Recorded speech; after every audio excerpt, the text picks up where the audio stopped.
My name is Tim Wolf. I'm with Netafim. I'm an agronomist. Been with Netafim about 10 years. A little background on SDI, subsurface drip or drip irrigation in general. It is a lot more common in the food growing states, California, Texas, Florida, on the coast and around the world. Netafim is the #1 irrigation company in the world. Living in the U.S., you might think of Kilpack is #1, but we're #1 in the world. Most of it is on food crops. In the last 10 years, we've really focused on this Midwest market, and that's kind of what we're going to talk about today is how we're growing this market and some of the successes. So I'm going to have Steve Kilpack lead us next. Again, Steve's a grower, crop consultant in Western Iowa. Steve, start by telling us a little bit more about where you're at, your experience with drip, and I guess the most important thing in my mind and in all of our minds is why did you get started in subsurface drip? What was some of your goals? What's some of your experience? And I think you've got some expansion plans. Why would you want to keep growing it? We all think of Western Iowa as being the garden center of the U.S. Thanks, Tim. So I'm Steve Kilpack. As Tim mentioned, I'm a grower and crop consultant in Western Iowa. Very experimental by nature, so I tend to jump in with both feet. When I started to investigate on our own farming operation why we should look at irrigation as a solution, drip became an obvious answer for us. If you know Western Iowa at all, there's two components to it. There's the river bottom and then the Luss Hills. We're a small family farming operation. I do some custom farming as well. But we were really looking at how do we enhance the productivity of our own acres that we had in our family. How could we expand moving forward? What was going to be a stabilization component? And how could we create really a cash flow system? And so when we looked at different irrigation options, drip fit us very well. We have terraces, we have extreme topography, and we've had our challenges, but we've also had tremendous successes. And so when I think about what does drip do for us in our farming operation, and what I advocate to customers as well, is that, when you think about what challenges you have in farming, what's the #1 thing that keeps you up at night? You sure hope it rains, right? And that kept me up at night too. And it keeps you up at night because you just invested a tremendous amount in this crop. And you have to use that to pay the bills. And so when we thought about that from our objectives and our goals, we knew that we could stabilize our production, we could maximize our fertility efficiency, and we could market more effectively. And those are probably the biggest 3 takeaways that I have with the drip system. We do have plans to continue to expand into drip. I just had a customer, a good friend of mine, who actually is farming some of our irrigated land. We kind of have a diversified portfolio in what we're doing. And he sent me a picture, said we were fertigating, and he said, I wish everything was irrigated. We've been extremely dry, like much of the country, and it's just been a very fortunate thing. I'll share a little bit more of our successes later on, what we've experienced in terms of yield gains and profitability. I was just going to ask that question, Steve. So in your area, what is your average expectation for dryland yield, and what do you expect your drip system to be able to add to that, to kind of get people kind of thinking what they can do? Yeah, definitely. Sometimes Southwest Iowa is Eastern Iowa, and sometimes it's Nebraska, and it can be Western Nebraska. So it can be very dry, and it can be wet, and our soils. So I'm about 20 miles northeast of Omaha, Nebraska. So we're right in the heart of the Luss soils. They're very well drained. They have the capacity to hold a lot of fertility, but they tend to be eroded and have some transitional areas that are lower productivity. Our pH, probably have 45% of our soils that are alkaline, so we have a high pH. And then we probably have 30% that are acidic, where we can lime. I'm also a high yield minded person, but I'm an agronomist and an economic person as well. So it's not just I want bushels, I want to make money. So we have a system in place now that we're operating that probably took us 3 or 4 years to refine, probably 3, to really get a hold of things. And now I expect us to consistently be in that 310, 315 bushel average. And we have that dialed into a very economical system where we can consistently get that. We'll test other practices to see what we can gain, but we feel that, you know, year over year over what the average would be, that's 100 bushel. You know, if you're talking 210, 215 being a common yield, we're 100 bushels better than that. And I wouldn't say that's always been the case, but it is a combination of understanding how to water in your environment, how much water do you need to apply, what do you do with your nutrition. Those are all big factors in the success that we've had. And in the beginning, I felt like we were stubbing our toe a little bit. I think people go through that with any new adoption of technology. But now I really am comfortable with it. I'm ready to look towards our next expansion and just keep doing that. And really, when I look at it, if I invest in drip, it's an immediate tax savings. It's an immediate equity position on the land. And it becomes an ROI for us very quickly. So we used to talk about 7 years. Realistically, it's probably 3 to 5 years with where we're at. And I'm happy to share every aspect of what we're doing. I have nothing to hide. I'll give you our recipe. I don't know if it'll work on your farm, but I'm happy to share that. But that really is a difference maker. That's our goal. If you can think about buying an 80 or enhancing an 80 or a 120, I would always hedge my bet on enhancing the acre versus buying the new acre. And that's been our model moving forward. We're excited to continue on that. I better give her a chance to share, but I appreciate the time to share some of these things. I think you teed it up well, Steve. Just the idea that if you could add 30% production to land you already have, that's what I see our customers doing, is they take land they already have, maybe it's underproducing land or something that's a little less productive, add irrigation to it, manage the fertigation, and they're adding 50 to 100 bushel to those acres, depending on their environment. So it's really about maximizing those assets that you already have. You're protecting the investment that you made in the crop, and now it's another variable you can control. Another thing that a lot of growers talk about is when corn makes those rallies and it's dry in your area, what do? We freeze, we don't sell. Whereas guys that have irrigation are more confident they're going to have that production, so they'll make those sales on the price rally. So it makes guys better marketers as well. It makes them more comfortable to market. So that whole ROI and how quick it pays, I think, is a big component to why we're growing. So Kurt, tell us a little bit more about your business. You're not only just a Netafim dealer and an installer, but you provide a lot of support along with the sales. So tell us a little bit more about what you and your team do. Yeah, so maybe I'll start with how we started. So we farm in northeast Kansas. I'm one of 5 boys, and there's not enough land for all of us to farm, so Dad was kind of somebody that looked for other ideas and things to diversify into. So when I was in high school, we raised greenhouse tomatoes, hydroponically, so all the nutrients went through the water. Every week we'd take a tissue sample, send it to a lab, and then we would adjust the nutrients we were running through the water. We could adjust the flavor of the tomato, we could adjust the taste, or the texture of it. We could change a lot of things just by what we fed through the water. Fast forward, we had done pivot irrigation for a number of years. We're located in northeast Kansas, so halfway between Omaha and Kansas City. We're 4 miles from Nebraska, 20 from Missouri, so we're right in the corner of Kansas. And we had a small odd-shaped field, which is where a lot of producers start. They have an odd-shaped field that they're wanting to irrigate. We had already put pivots beside it, and we couldn't hit this corner of it, so we decided, you know what, let's try drip irrigation. So we did it on our own ground first, kind of learned how it worked. But I think one of the things that really struck home quickly was now I have that level of control on a cornfield where I can spoon feed the nutrients right into the root zone every single day. And it kind of took me back to doing hydroponic tomatoes. We don't do tomatoes anymore. Those greenhouses are full of flowers. But it was kind of an aha moment that now I have that level of control, but I have it on a 40-acre cornfield or a 100-acre cornfield. And so we've got, I think, 400 acres of drip on our operation now, and we're learning all the time.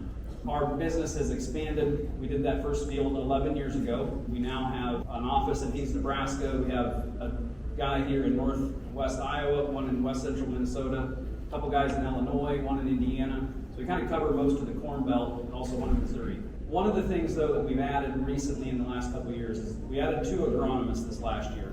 And really, as I look at our producers and the guys that we work with, some producers put drip in and they get this immediate bump from water. And then we have this other level of producers like Steve that they get another additional benefit from the nutrition management and the fertility and how do you manage that. And so we've learned that we need to be more involved helping growers quickly adapt that 3-year time frame. How do we get that down to a 1-year time frame of learning how to maximize the drip system as a fertilizer delivery system? So we're big into tissue sampling, in-season tissue sampling, in-season soil sampling now. We've added to that just to help us learn what's going on in the field. We've done sap sampling, a lot of satellite imagery. So lots of tools that we use to help guys manage their systems. So, Steve and Kurt, if I have some interest, where do I start? I mean, what's the first step in the process? Do I need to look for water? Do I need to, what do I need to do to get started? Yeah, water's always the first piece of the puzzle that's got to be solved. We can work with well water, surface water. We build ponds, catch runoff water in our farm in northeast Kansas. A good well for us is 10 gallon a minute. So we're 100% catching runoff water, storing it in reservoirs, and then we use that to irrigate. We use creeks, rivers, all of them are permitted. We go through the permitting process wherever we're at. Water is usually where it starts. Look at where you can find water, where you can store water. For us, that's always the first step. How did you evaluate, Steve, when you started? Well, I called you, Kurt. There you go. Now, I think that's an important thing to mention, though. You need to have a good support system. You need to have people that are knowledgeable in their subject matter. Kurt's and everyone up on the stage has been a huge benefit to what we have learned. We've had lots and lots of roundtable discussions about how to improve and enhance productivity. And I think that's important. I think finding that network and commitment and community to each other really enhances what you're doing. So, as Kurt mentioned, without water, it's pretty hard to irrigate.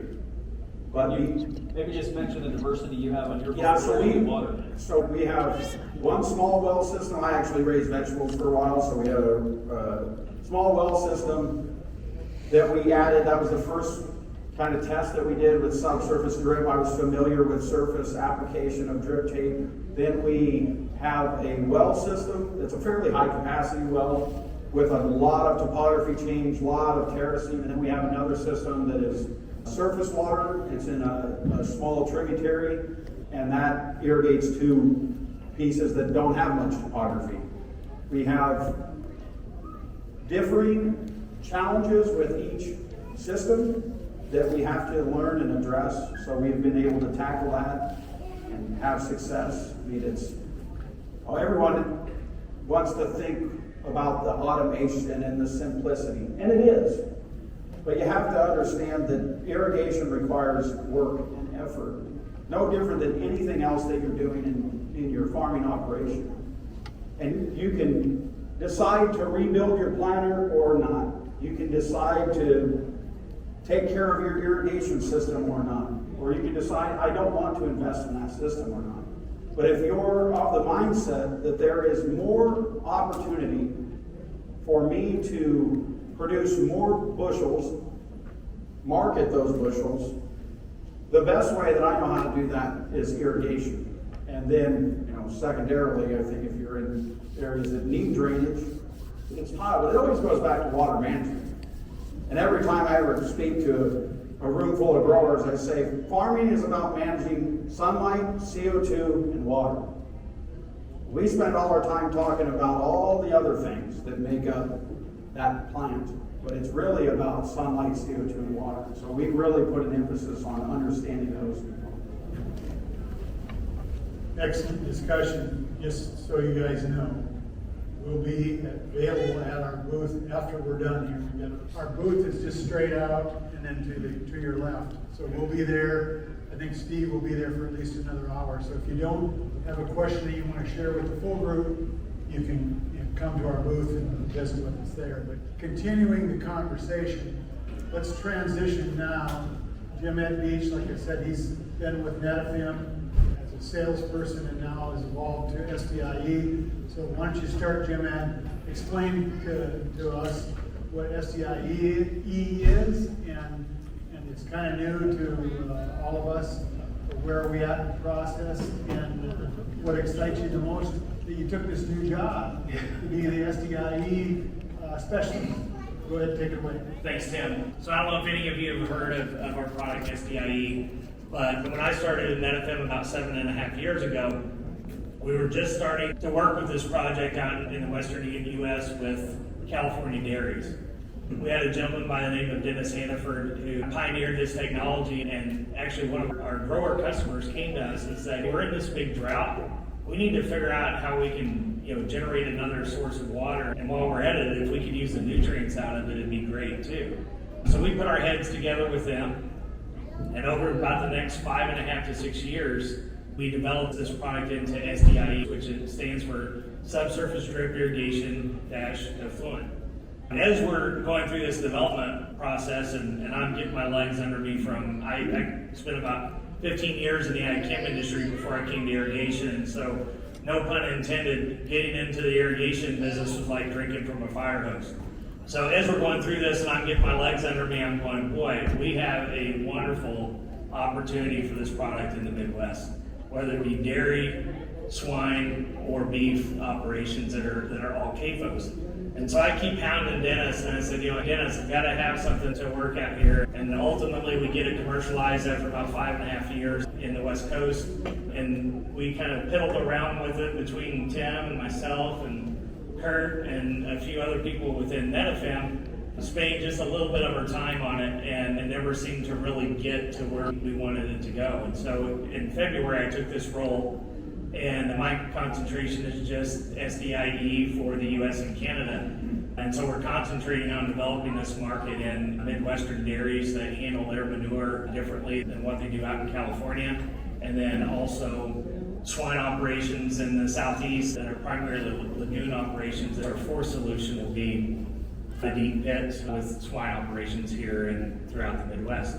With that, I'd like to kind of give you guys just a quick 1-minute video of the overview of how SDIE works in this kind of a circular project. Dig into that video. So what are some parting thoughts? A lot of us go to these kinds of things and we remember one thing. So what is the one thing that you'd like everyone to remember from what Jim Ed had to say at this session? It's probably centered around the marketing campaign from milk. Got milk? Well, how about got manure? We have a wonderful way to manage manure for the future, and I think that it opens up a lot of flexibility, especially for organic growers. So it's not just about nutrient management and irrigation, but also different ways to help you manage other problems in your operations if you have livestock. So I'll maybe just kind of paint the picture a little bit more on the manure work that we're doing. We've got several systems where we're running a screen in a lagoon. So if a guy's got a multi-stage lagoon, typically we can take liquid out of that lagoon, run it through 1, maybe 2 screening processes, and it'll be clean enough to go through a drip system. So we're doing that with hog lagoons right now. We just started a system today in Indiana on dairy manure. And then the other system we're working with is with deep pit hog barns that Jim had mentioned, where we're taking the hog manure out of the deep pit, we run it through a screw press, which removes the big solids, then we run it through another device called a microfilter that takes out all the small particles, and so what we're left with is a dry product that looks like corn silage, so you can hull it, spread it, has a lot of phosphorus in it, and then a liquid that can go through the drip. So it's kind of a process that we have to go through to get it clean enough, but we're able to do in-season application of manure under the ground, no smell. So it's really something that we're getting a lot of traction with and we feel like has a lot of potential. I'm just going to give one word, stability. And I think in farming, that's what we pursue. And really that's been the number one thing that has helped us has been more stability in yield, more stability in how we fertilize and raise our crops, and more stability in how we market. Excellent, excellent. Is there questions from the group that we can spend a little bit more time answering? Do the subsurface lines follow the way you plant or according to topography? That's a great question. The question from the group is, do the subsurface lines follow the rows in the row direction, or do the subsurface lines follow the topography? expert. Yeah, so the answer is it depends. So on an ideal straight back and forth field, that's A-B lines, we go with the drip line. We plant in between every other row of corn, or on 40-inch spacing or 60-inch spacing, so kind of two different spacings we use. In Steve's country, if you're familiar with his part of the world, it's impossible to follow lines. So the drip lines are actually on contour with his grass back terraces, and so it's flexible. It depends on soil type, topography, it's going to make a difference. We have pressure compensating and non-pressure compensating, so we go up and down hills and put out the same amount of water at the top as the bottom. Great question. Yes, Phil. What is the percentage savings in water from a pivot to a subsurface? The question from this gentleman is the percentage savings of water going from center pivot or overhead irrigation to underground subsurface drip irrigation. I'll handle that one. There's been a lot of research done across Nebraska, across Kansas, in the traditionally irrigated areas. Most agree that there's a 25 to 30% savings in water. So, in other words, you take the evaporative component out of the spraying it up into the air, and then put the water under the ground where the roots can get it. There's about a 25% savings. So that means that you can grow the same amount of bushels with 25% less water, or utilize that amount of water to go to higher yield levels. So you can do one of two things with that additional water, but it is much more efficient. And to take that one more step, subsurface drip irrigation, because we're injecting nutrients as well into the root system, we enjoy a higher level of efficiency by spoon feeding that crop or making it into small meals. Most of us, if we're farming, will apply the majority of our nutrients before planting, and maybe one side dress, maybe two side dresses, but oftentimes only one side dress, or maybe none in season. With this delivery system, which is what drip is, gives us the opportunity to inject what the plant needs at the stage that it needs it the most. So understanding when it wants to have most of the nitrogen or the potassium or whatever it is, understanding that and getting it there just before, just in time, is an ideal way to be the most efficient, most effective with your nutrient dollars. And the same thing is true with effluent. So we enjoy a lot of efficiency and a lot of effectiveness, and oftentimes we're getting higher yields with less investment. So great questions. I would like to say a parting word as well. We talked about why. Why did Steve get into it? Why do most growers get into it? It's stability, utilizing the resources that they have. I don't want to buy any more land for $10,000 or $12,000 or $15,000 more an acre. I can invest many, many less dollars in a drip system and enjoy a more stable and higher yield. We talked about the how do I get started? Start with the dealer, start with finding water, have conversations with us. If you want us to get you on the mailing list, Kurt does a great job on social media, mailing lists. His wife Hannah does a lot of marketing, get you on mailing lists, get you to a field day so you can learn a little bit more about the system, to touch and feel it, and to see it in action in your area. If we have your information, we can invite you to one of those. Oftentimes, a lot of the agronomy meetings that we do in the summer or in the winter time are streamed over computer. You don't necessarily have to be there. We'd love to have you there, but you can enjoy that information. So that's the how, the where. Come to NetFM, come to NutriDrip. We can help you secure more.